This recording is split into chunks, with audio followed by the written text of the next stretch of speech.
thank you all for coming out and showing your support for our political prisoners that are being held unconstitutionally by these thugs in the federal government.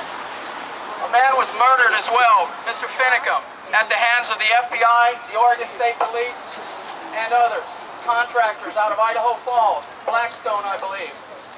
It's time that the federal government wakes up, responds to the needs of the people instead of overrunning our citizens. Yes. I did not fight in combat so that my government can murder its citizens, treat us like dogs, and herd us like cattle into jails, holding us in cages like animals. This is wrong. I support the Bundys 100% in their efforts. Ammon and Ryan have taught me so much in the times that I've met with them, and I will continue to fight and struggle for them. We have plenty of people lined up, legislators across this country, that are finally waking up to the overreach of the federal government and the thugs in the law enforcement that continue to enforce unconstitutional laws and regulations. I will not let that stand myself. I have received threats as a result of my stand on this, but I say, bring it, but come hard. I guarantee you it will not end well. I am asking everyone, be peaceful, but make sure that we are strong and we stand as one. That is the only way that we will get our federal government to respond to our needs. Thank you all for coming out. We will be here all day, all night, however long it takes. Our political prisoners must be freed. They are being held unconstitutionally. Yes. I'm going to turn this over real quick to Assemblywoman Shelly Shelton. Yay, Shelly! Thank you! I just want to thank everybody. Can everybody hear me? Because I've never used one of these things before. Nope, can't hear you. Pull it closer. Closer. Okay. It's one of those things you got to have right next to your mouth. Okay. I want to thank everybody for coming out. And what's really encouraging to me is to see so many new faces that I haven't seen before. And it gives me encouragement, and it also makes me... I'm sorry, I'm not going to get emotional. God is on our side. Yes. Yes, absolutely. This country was founded on God's principles, and we have as innocent until proven guilty. And we need to remember that. We have prisoners, political prisoners in jail right now who are innocent, and they're being held without bond. The way they're being held is also cruel. You would not believe the stories that I've been hearing about some of these prisoners being chained to a wall for hours on end. Other people not being able to make phone calls.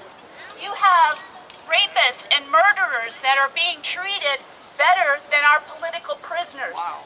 And for what? They were standing up for our liberty and our freedom. And we need to stand behind them, because that's, it'll just work its way down the line.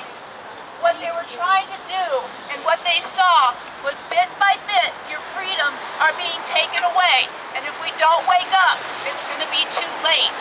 And that's what they were trying to get across. I also want to make a statement, because I was in the courtroom in Oregon, and when the last 4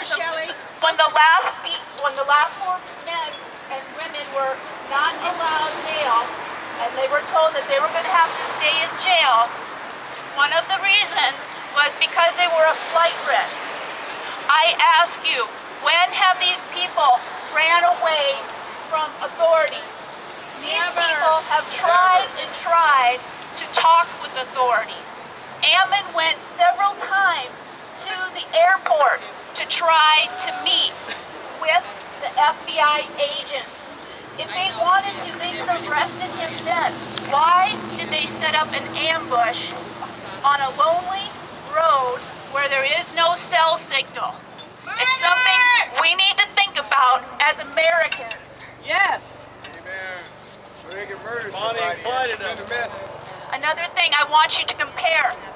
Compare the way the political prisoners are behaving and compare the way the FBI is behaving. We have have the political prisoners trying to educate everybody on their constitutional rights. We have the God-given right for liberty, and we have the God-given right for freedom. And that is what they were trying to educate people on. Just the other day, we find out the FBI has lied and trying to cover up shots that were being fired. But are they being held in jail? Are they being held accountable for their actions? This is not right, and we need to stand together and let the American people know that this is not right. I've had the privilege to meet the Bundys, and these are God-fearing people. They will give the shirt off their back to help somebody. And one of the things that impressed me the most, I'm a Christian and I pray, but these people pray continuously. They would pray before each meeting, even when they were still out at the refuge. They start their meetings out with a prayer. They would submit to God and ask for God's guidance in everything that they do.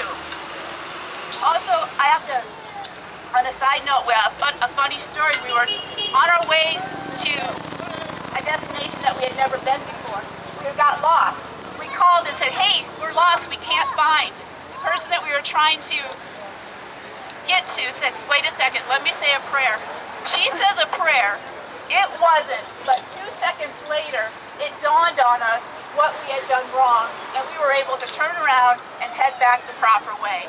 I'm telling you, God is working in each and every one of you, and God has told each and every one of you to do something, and you need to listen, whether it's right the political prisoners, whether it's make your voice louder. I don't know what it is, but God is speaking to us to say, if we want to keep our liberty, if we want to keep our freedom, we need to submit to Him in prayer and ask for His guidance. Today in this court building, I ask that whoever is able to go in there, pray continuously. We need to be praying for these prisoners. That is our most powerful weapon. Oh, that just took all my breath away. But I want to thank you guys. I want to thank you guys for coming out here, and it is really encouraging to know John and I. Michelle wished that she could be here, but she's doing some work behind the scenes. And I'd also like to back up John that there are other legislators. We just went to Texas, and they have a little bit more of a different political background, because there is the BLM that is trying to overtake the Red River property land. They have the sheriff behind them, they have their governor behind them, and they have legislatures behind them. We need to get that way here in Nevada, Utah, Idaho, Washington, Oregon, and California. Amen. We need to elect people that are going to stand up for the people. Woo! Thank you. Yes.